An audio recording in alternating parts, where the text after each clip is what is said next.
Retournons dans le psaume 19, s'il vous plaît. Merveilleux psaume. J'ai intitulé ce message « Les deux livres de Dieu ».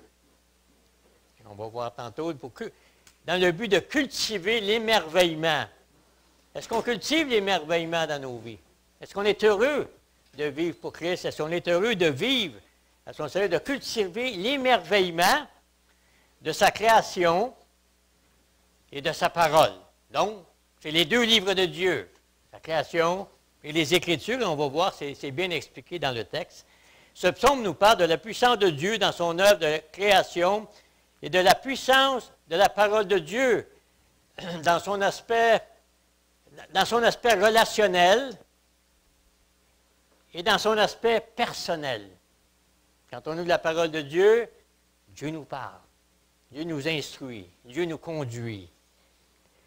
Ici, l'auteur David décrit l'Éternel comme l'auteur aussi bien de l'univers que de sa parole révélée. Ici, la Torah, ou si vous voulez, la loi.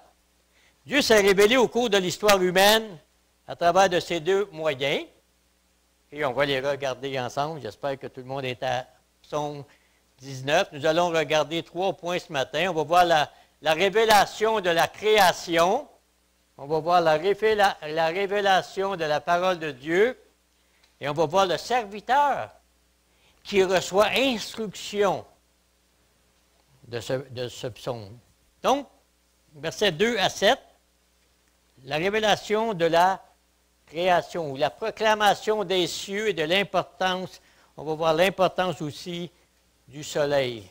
Verset 2. Les cieux racontent la gloire de Dieu et l'étendue manifeste l'œuvre de ses mains. Les cieux racontent la gloire de Dieu. Comment en serait-il autrement quand nous contemplons le firmament étoilé par un beau soir d'été au camp des bouleaux? Genèse 1:1. Au commencement, Dieu créa les cieux et la terre. Le commencement de l'univers dans le temps et dans l'espace est ainsi marqué. Voilà l'identité, le sens de notre existence, de connaître l'origine du monde. C'est bon de connaître l'origine du monde dans lequel nous sommes et dans lequel nous vivons. Il créa. Le verbe hébreu décrit exclusivement, ici, quand Dieu parle de créa, le terme hébreu veut dire la création, ou si vous voulez, l'activité créatrice de Dieu. Une création en l'absence de toute matière préexistante, appelant à l'existence ce qui n'existait pas encore. On voit ça si vous prenez des notes, là, Jérémie 10:16, Isaïe 40:28, Isaïe 45, etc. Les cieux nous montrent la beauté. Ceux qui sont dans la navette spatiale, qu'est-ce qu'ils voient? Plus fort. Oui, bien oui, c'est bon. OK, on peut être des étoiles encore, oui. Mais qu'est-ce qu'ils voient là? Ils voient la Terre. Notre pasteur nous en a parlé la semaine passée, l'horizon de la Terre. Fait que ils voient, qu'est-ce qu'ils voient? Comment qu'on appelle la Terre à l'occasion? Comment? La planète bleue. Ils voient la planète bleue d'une grande beauté. Hein? Ils voient la mer, les continents. Moi, j'aurais toujours été prêt à aller dans l'espace. J'étais prêt à prendre la fusée et à y aller. Je n'ai pas peur. J'aurais été voir la beauté, une beauté inégalée, une beauté incomparable de cette boule qui tourne. Et qu'il n'y a pas un cordon qui la tient. C'est quelque chose. La création est une grande source. Aussi, la création est aussi une grande source d'instruction aussi. Pour l'être humain qui veut bien s'y adonner. Il y a des belles richesses spirituelles dans chacune de la création de Dieu. Je vous encourage à lire les psaumes, à lire les proverbes sur la fourmi, sur toutes sortes de la nature, et on peut étudier les leçons que la nature nous donne. Là, j'ai fini, mes dernières semaines, j'ai fini les 150 psaumes. Ah, c'est riche, c'est riche. Donc, les cieux ici, nous dit le verset, les cieux racontent. Hein, les cieux, qu'est-ce que ça veut dire raconter? Ça veut dire manifester, témoigner de la gloire de Dieu. Les cieux racontent. Les cieux rendent continuellement ce témoignage de l'action créatrice de Dieu. Un témoignage continuel, les astres, le cosmos, l'univers dans son entier font connaître la puissance, font connaître la sagesse de Dieu, un créateur qui a planifié, un créateur qui contrôle souverainement toute la création. C'est rassurant. Quand il n'était pas chrétien, j'aimais la nature, mais il était un peu craintif de ce qui pouvait m'arriver. Mais quand on voit la parole de Dieu, Dieu est souverain, Dieu maintient. Le psaume 148 nous parle de la louange universelle de la création. Louez-le, soleil, louez-le, lune, louez-le, étoile lumineuse, eau, feu, grêle, vent impétueux. Sa majesté est au-dessus des cieux et de la terre. C'est merveilleux, il maintient, je trouve ça fascinant, il maintient la rotation de la terre. Je trouve ça assez fascinant. Comment ne pas aimer Dieu, comment ne pas aimer à le connaître, à le vivre, à l'expérimenter, sachant que Dieu tient toutes choses entre ses mains. Et il tient, encore mieux, il tient notre vie entre ses mains. Il est souverain. Hein, Dom, il me dit ça souvent. Des fois, il est courageux, ouais, Dom, Dieu est souverain, André. Ouais, je sais bien, il est souverain. Souverain. Il règne. Et il a établi les cieux, le cosmos, il maintient la terre. C'est merveilleux. Ici, c'est une déclaration qui est quand même claire, elle est irréfutable, cette déclaration qu'on voit ici. Elle est sans ambiguïté. Il ne faut pas commencer à raisonner ou à contester cette glorieuse vérité que nous disent les Écritures.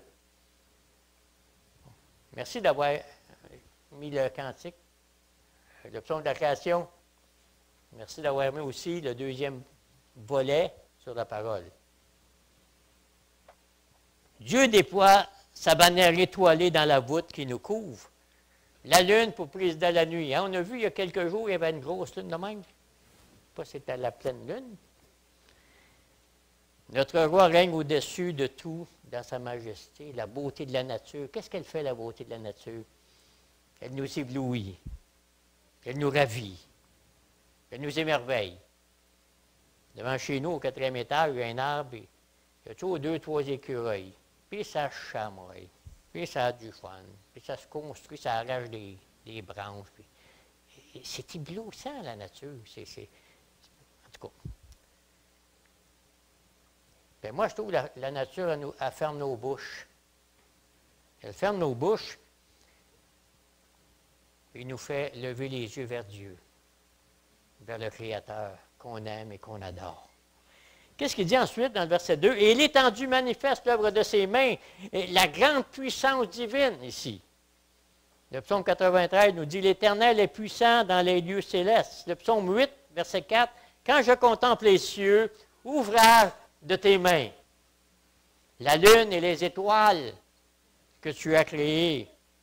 Je contemple. » Qu'est-ce que ça veut dire contempler? Ça veut dire de considérer attentivement, avec admiration, avec une bonne observation de l'étendue manifeste de l'œuvre de ses mains. Comment ne pas éprouver un profond respect? Comment ne pas éprouver une sainte révérence face à sa grandeur, à sa noblesse, qui l'a révélée à l'humanité entière? La merveille du ciel. J'aime le ciel. J'aime le soleil, j'aime au 4e étage, on voit tout quand on se lève tôt, on voit le soleil se lever à l'est. puis on voit les couleurs rouge, orange, on va se lever. Bien, pour moi, ça stimule l'adoration. Merci, une autre journée. C'est la journée que l'Éternel a faite. Merci Seigneur pour ce beau soleil. Si vous voulez avoir cet aspect-là, le psaume 29, le psaume 93, le psaume 104 nous parle de ce que je vous dis là ce matin. Le ciel signale son existence. Le ciel signale son amour. Le ciel signale le pouvoir de Dieu. L'Éternel règne sur l'univers. Il siège sur son trône de gloire, nous dit la parole de Dieu. Dire que la création est le fruit du hasard est absurde, est insensé. Même quand il n'était pas chrétien, il était fasciné par les cieux. Il était fasciné par la nature. J'ai dit, mon ami. Puis là, on disait bing bang, bing bang. Il dit, on joue au cowboy, bing bang, non? Bing bang, non. Il n'était pas croyant, il était jeune, et je contemplais la nature, et c'est merveilleux, les fleurs, le ciel, les nuages. Je vois ça merveilleux. Comment ne peut-il pas y avoir un créateur derrière cette belle création? Il est absurde et intense. Sa conception, sa complexité, son ordre parfait révèle un créateur qui s'est personnellement impliqué. La Bible dit vrai. Ce n'est pas le Bing Bang, ce n'est pas pouf, et voilà, tout est créé. C'est le Dieu des cieux. Et c'est celui qu'on vient adorer chaque dimanche, qu'on vient élever. Ce n'est pas un jeu incontrôlé et illimité du hasard. Romains 1, 18 nous dit, Dieu a souverainement implanté la preuve de son existence dans sa création quand on les considère dans ses ouvrages. Dieu appela l'étendue du ciel, la création délivre un message évident de la personne de Dieu. De toute façon, on ne s'apprend rien ce matin. On sait tout ça, mais c'est bon de le répéter. La création, de toute façon, la création est confirmée par l'astronomie, par la géologie, et autres. Verset 3 maintenant. Donc, on célèbre l'étendue des cieux. Le jour en instruit un autre jour, la nuit en donne connaissance à une autre nuit. Quelle belle poésie ici. À étudier, à méditer. Le jour en instruit un autre jour. Ah, c'est merveilleux. Versets 4 et 5. Ce n'est pas un langage, ce ne sont pas des paroles dont le son ne soit point entendu. Le retentissement parcourt toute la terre et leurs accents vont aux extrémités du monde. Dieu parle, Dieu se fait entendre. Dieu n'est pas un cachetier envers son univers, envers sa création. Il fait connaître son plan. Je vous encourage à lire les livres de Job, chapitre 37 et 38, à ce sujet. Chacun peut bénéficier de ces leçons librement et en tout lieu. Le Dieu créateur est à la fois infini, éternel, omnipotent, omniprésent, personnel et bon. La parole dit, louez le soleil. Comment le soleil peut-il louer Dieu? Et je me suis posé la question, comment le soleil et la lune peuvent louer Dieu? Ça ne marche pas l'affaire. Bien, en étant ce qu'ils sont. Ils sont soleil, ils sont lune, ils font ce pourquoi Dieu les a créés. Comment ça pas? Ils n'ont pas le goût de briller aujourd'hui, ils ont le goût de rester à l'ombre. Tu vas te lever ce matin à 4 heures, tu vas briller, tu vas faire ce que je t'ordonne. Et c'est merveilleux comme leçon, il faut faire ce que Dieu nous demande de faire. Et le fardeau ne sera pas lourd, parce qu'on va marcher dans ses voies, puis on va faire comme le soleil, on va se lever le matin de bonne humeur, puis on va briller toute la journée. Mais quand le soleil va être couché, ça va être la lune. Hey, la lune, c'est ton heure, là, la lune. Demain. Non, non. La lune, elle va se lever. Puis elle va briller. Elle va briller, oui. Dans un sens. C'est un message qui s'étend partout et à tous. Pas d'excuse devant Dieu. Pas d'excuse de le contempler dans sa création. Versets 5, 6 et 7, où il adressait une tente pour le soleil, et le soleil semblable à un époux, qui sort de sa chambre, s'élance dans la carrière avec la joie d'un héros.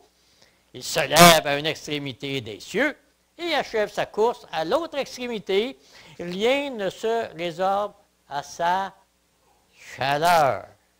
Le soleil, une œuvre créatrice de Dieu, le soleil. Ce n'est pas le Dieu soleil devant lequel on s'incline et on adore. C'est le soleil que Dieu a créé et qui fait ce qu'il a à faire. C'est-à-dire ici, il va se lever, le vaste rayonnement de la lumière et de la chaleur du soleil. Cette belle pensée, cette semaine, m'a conduit à la lumière intérieure qu'apporte l'Évangile.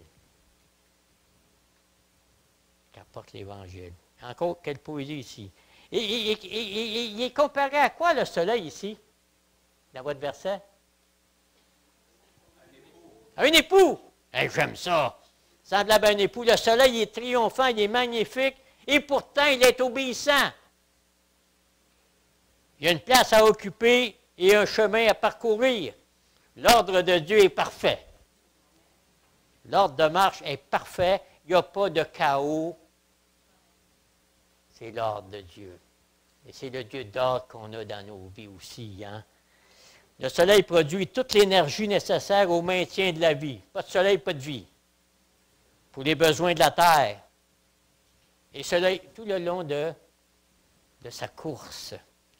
C'est merveilleux. Qui n'aime pas le soleil? Hein, Charles, qui n'aime pas le soleil? Hugo? Sa chaleur. Moi, j'aime ça quand il fait chaud parce que ça fait dresser mes poils. Ici, vraiment, c'est ça. Ça veut dire qu'il fait chaud. Il fait chaud. On voit ça sur nos bras. Ah, la bonne chaleur. Nos snowbirds, le sud, l'hiver, la lumière et la chaleur de la terre, hein, le soleil qui irrite nos vies. Mais qu'est-ce qu'il fait, ce soleil, ici? Il s'élance. Il s'élance dans la carrière avec la tristesse d'un héros. C'est bon. Okay, vous devez les voir dans les Écritures. La joie d'un héros. Le soleil, bien, il est heureux. Il est heureux de faire son travail. Il est heureux de s'élancer avec joie pour louer son Créateur. Il s'élance joyeusement. Il s'élance joyeusement pour le bien des humains, de l'humanité. Il est prêt à la tâche que Dieu lui a assignée. Et il est semblable, le soleil, à un époux qui sort de sa chambre. Ah! Vous trouvez ça beau? Quelle poésie! Une belle allusion au mariage humain, où l'époux, vêtu de ses plus beaux habits, se met en route ou s'élance joyeusement vers la demeure de sa fiancée. Il est heureux, le soleil. Comme un époux, il s'élance vers sa fiancée. Avec des beaux habits, il se met en route. Pour le soleil, l'ambiance festive rayonne. L'époux rayonne. Il va voir son épouse. Le soleil est joyeux de s'élancer pour le bien de l'humanité. Il s'élance. Qu'est-ce que ça veut dire, ça, s'élancer? Il se lance en avant avec empressement. Il est content de faire sa course. Merci Dieu de m'avoir créé. Je vais faire ma course ce matin. Juste pour coucher. Pas d'amen? Qu'est-ce qu'il fait ensuite, au verset 7? Il se lève à une extrémité des cieux et achève sa couche dans l'autre extrémité. Et rien ne se dérobe à sa chaleur. Le soleil suit l'ordre donné par le Créateur. Il ne s'en écarte pas d'un pouce. Le soleil ne commencera pas à aller comme ça. Le soleil ne fera pas sa tête. Il va faire ce que Dieu lui a dit de faire. C'est merveilleux. C'est rassurant. Donc, on a vu ici le premier livre de Dieu. Le premier livre, c'était justement sa création. Regardez le deuxième livre, la révélation des Écritures. Donc, on a vu le livre de Dieu dans les cieux, dans sa grandeur, dans le cosmos, dans la création. Maintenant, on va le voir d'une façon plus concrète pour nous, dans les versets 8 à 11. Nous avons parlé du soleil, un magnifique type de Jésus-Christ, n'est-ce pas? Et Jésus est la lumière du monde. Il est la lumière qui illumine nos cœurs. Le soleil de justice vit en nous et on est heureux, n'est-ce pas? On est émerveillé de voir Jésus. On est heureux, on est fou comme des balais. Même des fois quand ça va mal. Pourquoi? Même parce que Dieu est là. C'est notre soleil de justice. Autant qu'on contemple le beau soleil qui se promène, autant qu'on contemple le soleil que Dieu a mis dans nos vies. Puis on est heureux de vivre, n'est-ce pas? Il n'y a pas d'amène. On est heureux de vivre, les amis. Je ne veux pas avoir ça des chrétiens malheureux longtemps. Malheureux quelques jours, mais pas des mois. Soyez heureux dans la foi. OK, on y va avec le dernier. C'est ça. La lumière de sa parole qui éclaire nos cœurs. Et la parole de Dieu éclaire nos cœurs des merveilles de Dieu. Des merveilles de Dieu que Dieu accomplit dans ma vie, dans ta vie. Les merveilles du salut. La parole qui a été révélée par le Saint-Esprit dans nos cœurs un certain jour. La parole qu'il a inspirée, c'est-à-dire la parole qu'il a inspirée veut dire qu'il a soufflé. Qu'il a soufflé hors de comment il souffle? Il a soufflé hors de lui. Il a communiqué à des prophètes, à des hommes de Dieu. Et on a cette parole-là dans nos vies. On voit dans les versets 8 à 9, on peut dire 4 vers, V-E-R-S, 4 vers, pour décrire la parole de Dieu et ce qu'elle produit. Premièrement, la loi de l'Éternel, verset 8, est parfaite et elle restaure l'âme. La loi, c'est un terme qui veut dire enseignement ici, ou instruction. Le psaume 1-2, hein, lisez-le, c'est beau. Heureux l'homme qui marche selon ses instructions. Heureux la femme qui marche selon la parole de Dieu. Elle est quoi aussi ici dans le verset? Elle est parfaite, elle est infaillible, sans erreur. Sa parole est digne de confiance. On peut s'y fier. Qu'est-ce qu'elle fait ensuite? Elle restaure l'âme. Ça veut dire qu'elle nous rétablit dans nos cœurs, dans nos âmes. Elle nous met en ordre quand il y a du désordre. Elle apporte la force, sa parole. Elle apporte le soulagement. Elle apporte le réconfort. Elle apporte la consolation. Aïe, aïe, aïe, aïe. Elle restaure. Elle donne le pardon. Elle donne la paix. Elle nourrit notre âme. Est-ce que vous êtes bien nourris ce matin? Et vous prenez un bon déjeuner aux chandelles. Ben, peut-être pas aux chandelles le matin, là, mais le souper aux chandelles, en tout cas. Qu'est-ce qu'elle fait ensuite? La loi de l'Éternel est parfaite, elle restaure l'homme. Maintenant, le témoignage. Hein, le témoignage.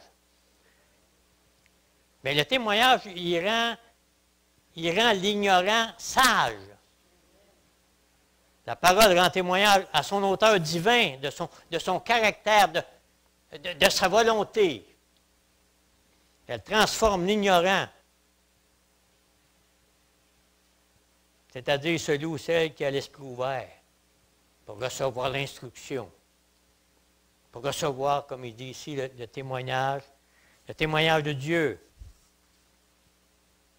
pour recevoir l'instruction.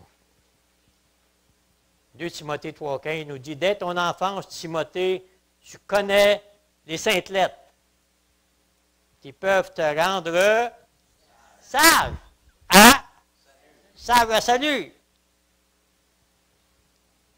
Comment? Par la foi en Jésus-Christ. Hein? Chaque mot, là, il faut connecter les mots. Matthieu 5, 3. Heureux les pauvres en esprit.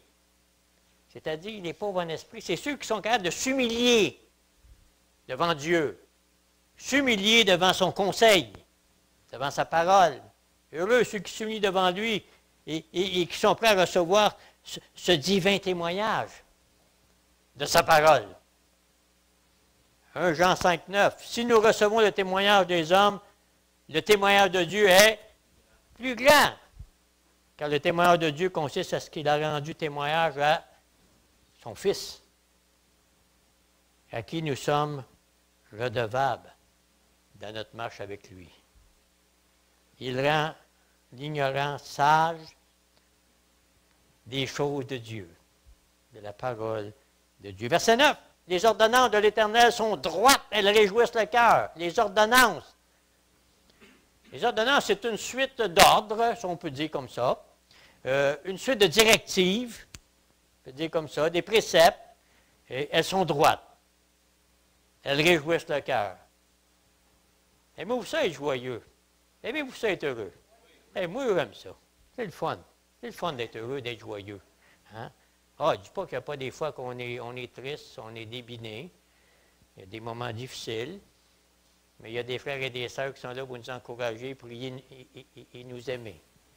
Mais en général, même dans l'épreuve, hein, les épreuves, on peut avoir de la joie dans l'épreuve.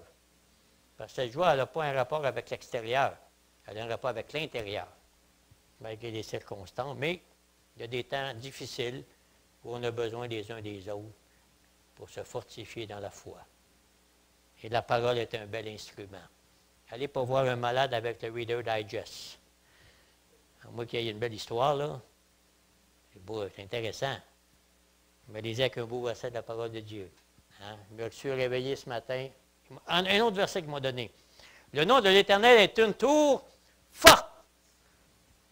Le juste se réjouit et se trouve en sécurité. N'est-ce pas? Quel beau verset. Le Seigneur est merveilleux. À tous les matins, il me donne un verset biblique. À tout. Une citation ici de John MacArthur. Les ordonnances considérées comme des moyens divins de gouvernement. On sait d'où ça vient, les ordres de Dieu, les commandements de Dieu. Le verset 9, les commandements de l'Éternel sont purs, il éclaire les yeux. La parole de Dieu, c'est un guide sûr et lumineux dans le chemin de la vie, dans le chemin de la sainteté, dans le chemin de la justice. Quand on marche, bien, on voit clair par la parole de Dieu.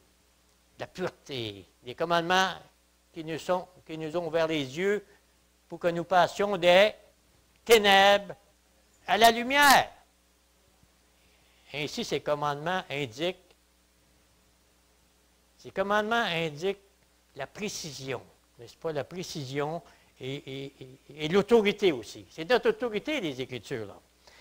On continue. La crainte de l'Éternel est pure, elle subsiste à toujours. Ici, je vois un saint respect, une sainte révérence de l'auteur de la parole de Dieu.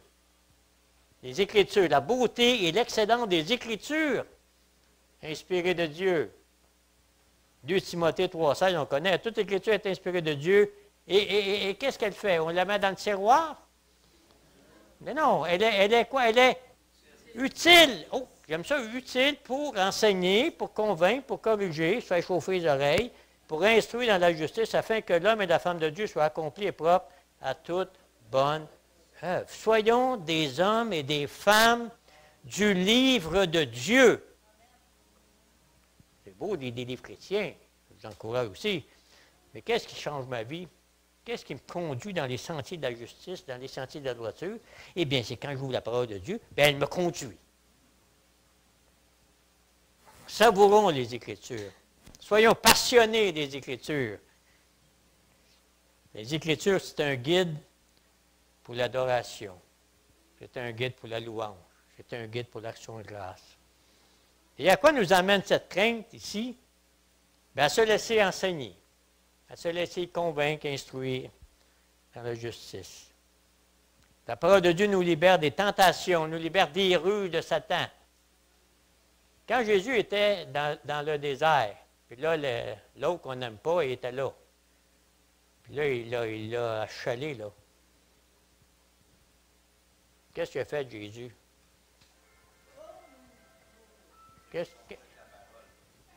Comment ça? Il a répondu avec la parole. L'ennemi vient, il sort une promesse, tiens. Il envoie ça dans la face. Laisse-moi tranquille.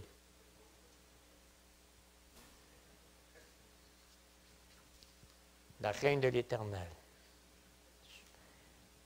On continue. Les jugements de l'Éternel sont vrais, ils sont tous justes. La parole de Dieu transmet des jugements, transmet des verdicts divins à prendre en compte. Oh, mais ce verset-là, le Seigneur est trop dur pour moi, là. Peux-tu attendre à demain? Non. C'est aujourd'hui. Oui, mais je demanderai pardon dimanche. Ouais. Mais tu viens de lire, là, mon ami. Pardonne-leur. Oui, mais c'est Dieu, Seigneur, aujourd'hui. Je vais attendre dimanche. Je vais attendre la table du Seigneur, OK? Dans un mot pour me reposer. Obéis. Obéis à l'ordre divin.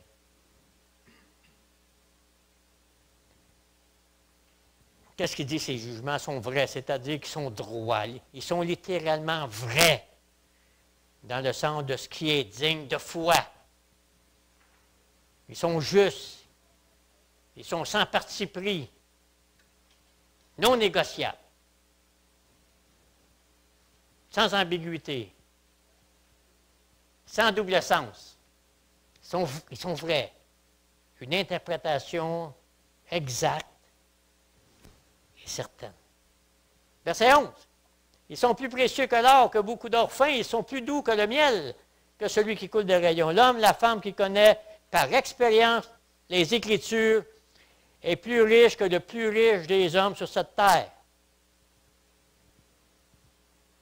Parce que les Écritures sont beaucoup plus précieuses que l'or. Les chercheurs d'or. Qu'est-ce qu'ils font les chercheurs, quand on regarde ça, le Klondike, qu'est-ce qu'ils faisaient les chercheurs d'or?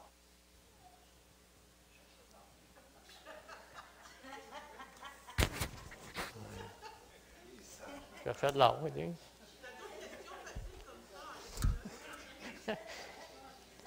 Oui, mais les chercheurs d'or, oui, mais regardez, les chercheurs d'or sont prêts à renoncer à tout. À tout.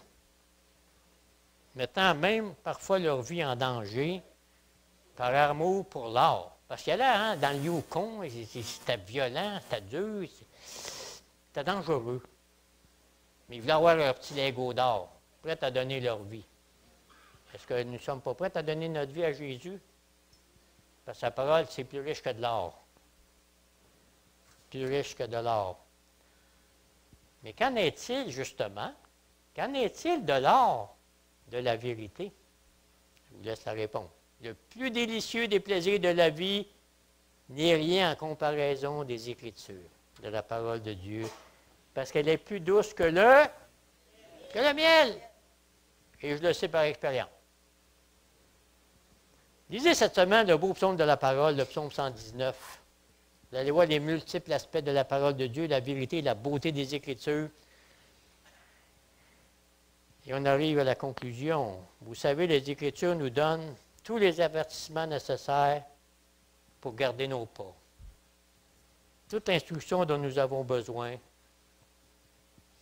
pour obtenir de grandes bénédictions. Soyez des hommes et des femmes du livre, vous ne serez plus jamais pareil. On termine avec le verset 12. Ton serviteur, là maintenant, on a vu les deux livres de Dieu. La nature, waouh! La parole de Dieu, waouh, n'est-ce pas? Mais là, le serviteur, il a lu ça, là, lui, il vient de lire ça, le serviteur. C'est merveilleux, mon ami. Et là, t'as ton tour, là. Ton serviteur en reçoit instruction. Pour qui les observe, la récompense est grande, le serviteur. Sachant cela, va soumettre sa vie à Dieu. Il va être heureux de vivre pour ces 2 livres de Dieu. Il va être heureux dans sa croissance spirituelle, dans sa marche avec Dieu. Jérémie 17, il nous dit, « Béni soit l'homme qui se confie dans l'Éternel et dont l'Éternel est l'espérance. Il est comme un arbre planté près des eaux boueuses et qui s'étend. » Ah, vous avez raison. Il est mal traduit ici, là. Planté près des courants d'eau et qui étend ses racines vers leur courant. Il n'aperçoit point la chaleur quand elle vient et son feuillage reste vert. Un autre verset qui m'est revenu ce matin, j'en ai partagé à mon frère ici, que les justes dans leur vieillesse portent encore du fruit. Il n'y a pas d'âge pour porter du fruit, il n'y a pas d'âge pour être heureux dans la foi. Et son feuillage reste vert. Dans l'année de la sécheresse, il n'a point de crainte, parce qu'il continue à porter du fruit. Et le psaume 19, ici, en est la preuve. Le chrétien reçoit, par son amour des Écritures, de grands bienfaits.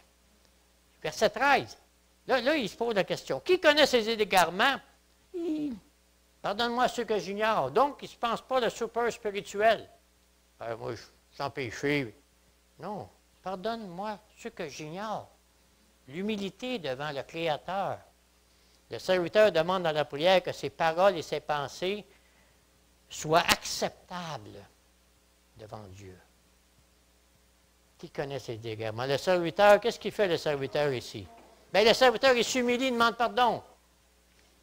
Il trouve instruction. Il trouve pardon dans les Écritures. Qui nous amène à reconnaître notre état et à combattre. Combattre le mal, combattre le péché. Le psalmiste ici, qu'est-ce qu'il fait le psalmiste ici? Il prie. Il connaît les 2 livres de ce psaume. Il prie, il demande pardon et s'humilie, afin que sa conduite soit pure de tout mal et de tout péché. Il sait que la loi, la parole de Dieu, c'est le facteur principal d'une vie qui est consacrée, d'une vie libre, d'une vie irréprochable, d'une vie intègre, d'une vie approuvée de Dieu. Et le pardon est possible pour qui se reconnaît. Pour qui reconnaît sa faute, pour qui reconnaît le péché, le pardon est possible. Pour celui qui confesse. Alors, je confesserai mon péché demain. Vous allez voir, ça va être lourd à porter à un moment donné. En Jésus, nous avons un plein et entier pardon. Verset 14. Préserve aussi ton serviteur des orgueilleux. Demeurons dans l'intégrité. Soyons innocents. Soyons innocents de grands péchés. Verset 15. Reçois favorablement les paroles de ma bouche et les sentiments de mon cœur, ô Éternel, mon rocher et mon rédempteur. Reçois, qu'est-ce qu'il dit ici? Reçois favorablement les paroles de ma bouche. Comme une offrande à porter sur l'autel. Être favorable. Est-ce que mon sacrifice est favorable, Seigneur? Sur ton autel. Osée 14, 2 le dit. Favorablement. Qu'est-ce que ça veut dire favorablement? C'est un beau terme. D'être favorable. Que l'on trouve souvent on trouve souvent le mot favorable dans la parole dans un contexte de sacrifice ou de consécration. Osée 14, 2 le dit. Bien disposé envers Dieu. Animé d'une bonne disposition envers Dieu dans ma marche avec lui. Il reconnaît Dieu, finalement on termine, il reconnaît Dieu comment? Son Rédempteur, son rocher. Conclusion. Reconnaissons notre Sauveur et Seigneur dans ces 2 domaines. Une vie qui adore Dieu dans sa création et une vie qui adore Dieu dans sa marche par la parole de Dieu. Que le Seigneur sanctifie sa parole dans nos cœurs. Amen. Amen. Amen.